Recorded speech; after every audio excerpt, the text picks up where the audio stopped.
Hi friends, welcome back to my YouTube channel math versus math 2। আজ আমরা class 11-এর গুণোত্তর প্রগতি প্রশ্নমালা 9C এই চ্যাপ্টারের পরবর্তী নতুন কিছু অঙ্ক নিয়ে কথা বলবো। যদি তোমাদের এই ভিডিওটা ভালো লাগে তো তবে তোমরা এই চ্যানেলটিকে সাবস্ক্রাইব করতে পারো এবং পরবর্তী ভিডিওর নোটিফিকেশন পাওয়ার জন্য বেল আইকনটিকে প্রেস করে রাখতে পারো। তাছাড়া তোমরা যদি সমান্তর প্রগতির অঙ্কগুলো দেখতে চাও, আমার আর একটা চ্যানেল আছে যেটা আমার main channel math versus math, সেখানে ভিডিওগুলো দেওয়া আছে, গিয়ে দেখতে পারো চাইলে। তো তার লিঙ্ক আমি ডেসক্রিপশনে দিয়ে দেবো। তাছাড়া তোমরা যদি আমাকে ইনস্টাগ্রামে ফলো করতে চাও তারও লিঙ্ক তুমি ডেসক্রিপশনে পেয়ে যাবে। তো চলো আজ নতুন কিছু শেখা যাক।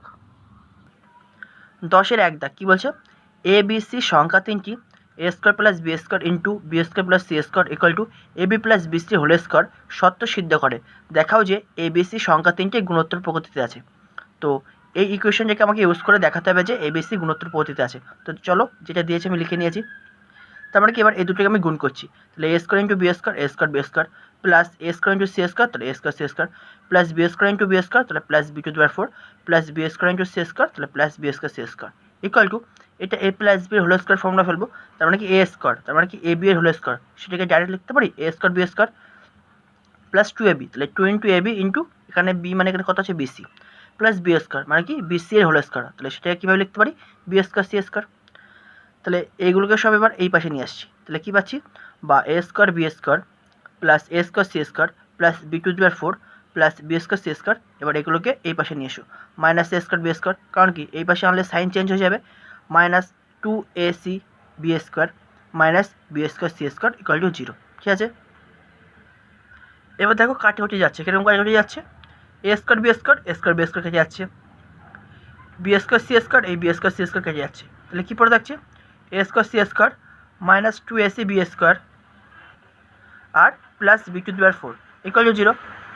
তাহলে দেখো এটাকে আমি এখন এভাবে লিখতে পারি, বা এ স্কোয়ার সি স্কোয়ারটাকে লিখতে পারি এসি এর whole square minus 2 into a c into b square plus b to the power 4টাকে লিখতে পারি বি স্কোয়ারের হোল স্কোয়ার লিখতে পারি ইকুয়াল টু 0। তাহলে দেখো তো এই টোটাল জিনিসটাকে মনে করো এ, তাহলে এ স্কোয়ার মাইনাস 2a আর বি স্কোয়ারটাকে মনে করো বি, তাহলে কি a square minus 2ab plus b square formula পড়ে যাচ্ছে, তার মানে কি a minus b whole square formula.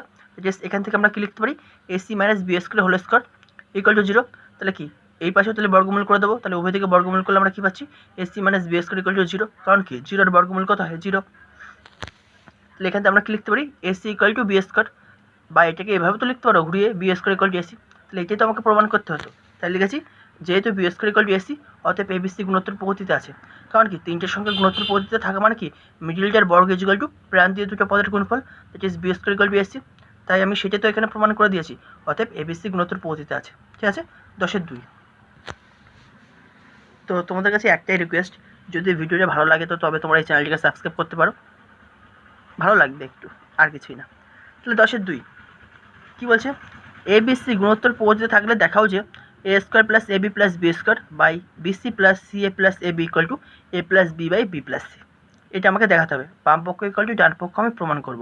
তো কোশ্চেনে যেটা বলেছে সেটা থেকে আমরা কী কন্ডিশন পাচ্ছি, কোশ্চেনে বলেছে কি এবিসি গুণোত্তর প্রগতিভুক্ত, তাহলে এখান থেকে আমরা কী কন্ডিশন পাবো মিডিলটার বর্গ ইকুয়াল টু প্রান্তীয় দুটো পদের গুণফল, that is B square equal to AC, আমরা এই কন্ডিশনটা পেয়ে যাবো। এবার এই কন্ডিশনটাকে ইউজ করে আমরা বাম পক্ষ ইকুয়াল টু ডান পক্ষ প্রমাণ করছি। ঠিক আছে, তো চলো দেখা যাক।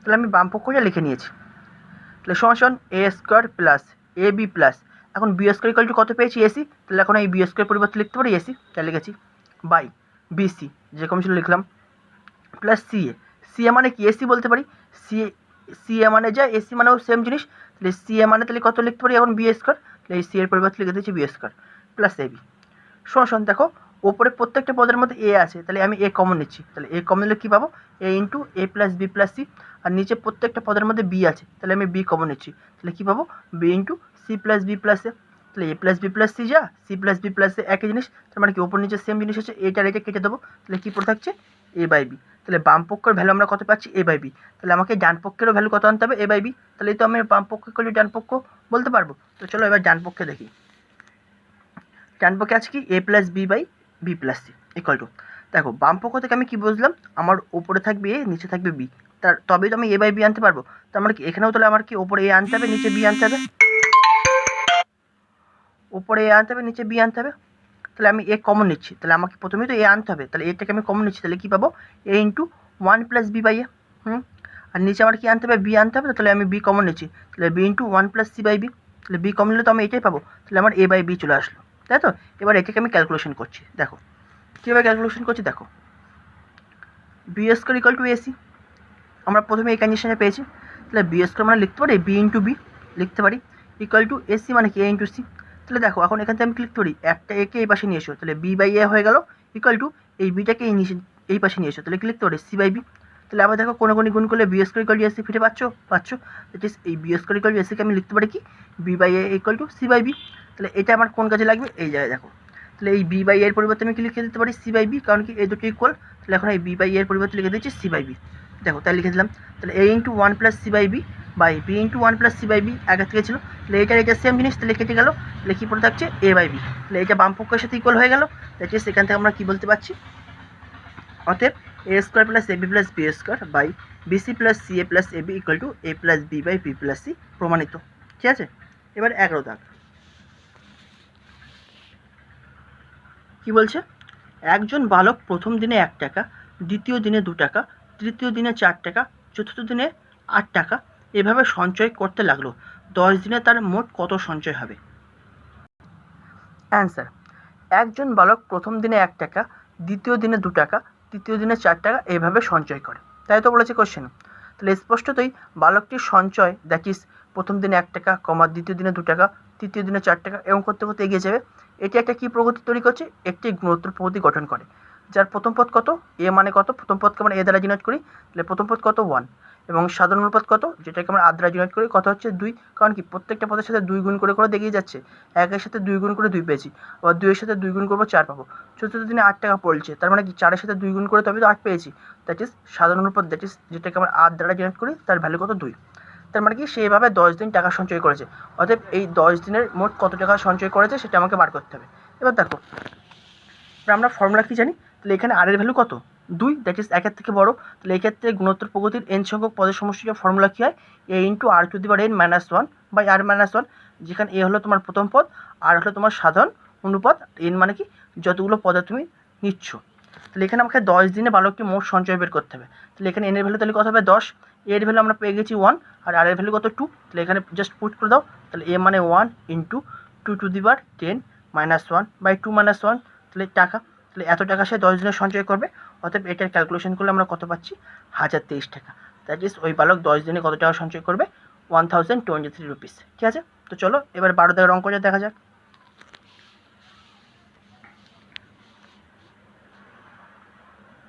কি বলছে 12 দাগের অঙ্ক, এক ব্যক্তি বিনা সুদে 9,841 টাকা ধার করলো এবং তা 9টি মাসিক কিস্তিতে শোধ করলো।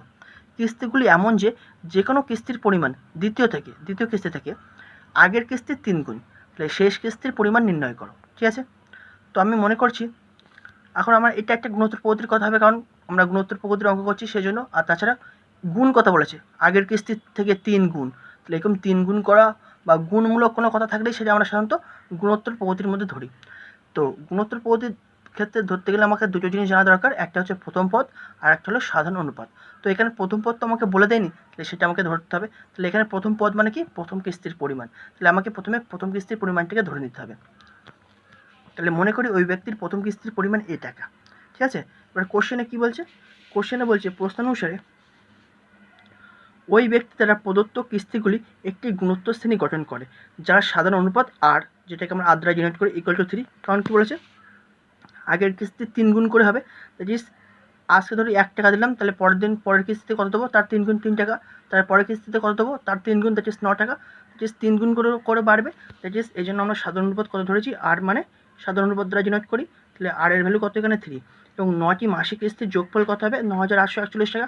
কারণ কি সে বলেছে 9টা কিস্তিতে মোট 9,841 টাকা শোধ করে দেয়, দ্যাট ইজ 9টি মাসিক কিস্তির যোগফল কত হচ্ছে 9,841 টাকা। এবার আমরা গুণোত্তর পদ্ধতির যে n সংখ্যক পদের সমষ্টির ফর্মুলা আছে সেটাকে ইউজ করে আমরা যেটা আমাদের বের করতে হবে সেটা আমরা বের করে নেব।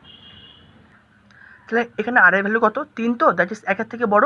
তাহলে এক্ষেত্রে সুতরাং গুণোত্তর শ্রেণীর n সংখ্যক পদের সমষ্টির ফর্মুলাটা কী নেবো, a into r to the power n minus 1 by r minus 1। ঠিক আছে, তাহলে এই ফর্মুলায় আমরা বের করে নিই। তাহলে 9টি মাসিক কিস্তির যোগফল 9,841 টাকা। তাহলে ফর্মুলা অনুযায়ী 9টি মাসিক কিস্তির যোগফল কত দেওয়া উচিত, a into r to the power n, তাহলে এ মানে প্রথম পদ আমরা ধরেছি, আর মানে কি সাধারণ অনুপাত, দ্যাট ইজ 3, তাহলে 3 টু দি পাওয়ার 9, কারণ কি 9টি মাসিক কিস্তিতে, তাহলে এখানে এনের ভ্যালু কত হবে 9 - 1 বাই 3 - 1, তাহলে ফর্মুলা অনুযায়ী এটা হওয়া উচিত আমার 9টি মাসিক কিস্তির যোগফল। ওরা বলছে 9টি মাসিক কিস্তির যোগফল 9841, দ্যাট ইজ এটা ইকুয়াল টু তার মানে 9841।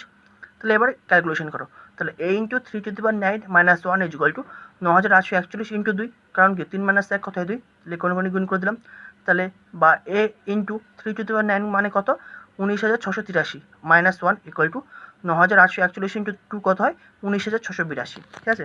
তাহলে এ সমান কত পাচ্ছি, তাহলে 19,682 বাই এটার বিয়োগফল কত হয় 19,682, তাহলে এর নিচে চলে আসবে, দ্যাট ইজ কাটাকুটি করলে কত পাচ্ছি এর ভ্যালু 1, দ্যাট ইজ ওই ব্যক্তির প্রথম কিস্তির পরিমাণ তাহলে মানে কত 1 টাকা, অতএব ওই ব্যক্তির প্রথম কিস্তির পরিমাণ 1 টাকা, কারণ কি আমরা ধরেছিলাম কি ওই ব্যক্তির প্রথম কিস্তির পরিমাণ এই টাকা, এর ভ্যালু এখানে তুমি 1 পেয়েছো, অতএব ওই ব্যক্তির প্রথম কিস্তির পরিমাণ 1 টাকা। এবার যেহেতু ওই ব্যক্তি 9টি মাসিক কিস্তিতে সব টাকা পরিশোধ করেন, অতএব শেষ কিস্তি সমান 9তম কিস্তি, সেটাই তো হওয়া উচিত। একটা ব্যক্তি বলছে আমি 9টি মাসিক কিস্তিতে সব টাকা শোধ করে দেবো, তাহলে শেষ কিস্তি তাহলে কততম হবে 9তম কিস্তি। তাহলে আমরা সবাই জানি কোনো গুণোত্তর শ্রেণীর এনতম পদের ফর্মুলা কী হয়, a into r to the power n - 1, a মানে প্রথম পদ, আর মানে কি সাধারণ অনুপাত, আর এন মানে কি যততম পদের কথা তুমি বলছো। অতএব 9তম কিস্তি আমার যদি বের করতে হয়, তাহলে এই ফর্মুলা ইকুয়াল টু আমরা বসিয়ে দেবো, অতএব 9তম কিস্তি ইকুয়াল টু এ মানে কি প্রথম পদ কত পেয়েছি আমরা 1 into r to the power n - 1, r মানে কি সাধারণ অনুপাত, সাধারণ অনুপাত কত এই অঙ্কে 3, তাহলে 3 to the power n, n মানে কি কততম পদ বের করছি 9, তাহলে 9 - 1, that is 3 to the power 8, 1 into 3 to the power 8, আর 3 টু দি পাওয়ার 8 এর ভ্যালু কত হয় 6561, দ্যাট ইজ তার 9তম কিস্তির পরিমাণ কত 6,561 টাকা। তো আশা করি এই পর্যন্ত তোমরা বুঝতে পেরেছো। নেক্সট ভিডিও আবার পরবর্তী নতুন কিছু অঙ্ক নিয়ে আবার কথা হবে। Thank you.